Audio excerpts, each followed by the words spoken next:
push it under the rug like many people try to do. You must deal with it. You must face it.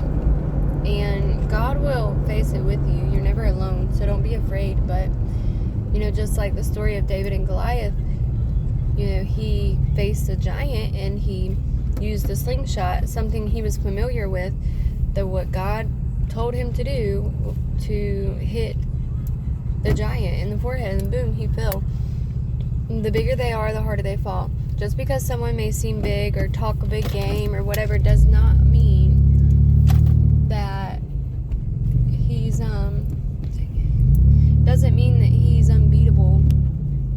Just because you may seem small in the physical does not mean that you're not mighty in the spirit. So, but of course David couldn't have done that if he didn't have God on his side. It takes boldness, faith, but see, that's the thing, is when God's on your side, you can't fail. You literally cannot fail. God knows what's going to happen before it even happens. He knows. Hold on.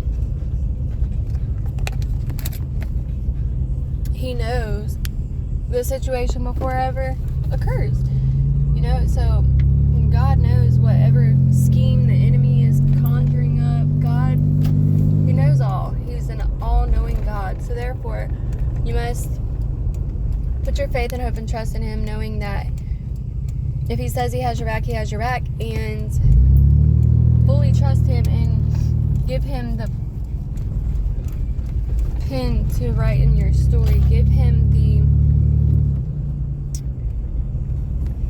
control over your life that is needed, because if you continue to try to take it, how can God do it and you at the same time? You can't.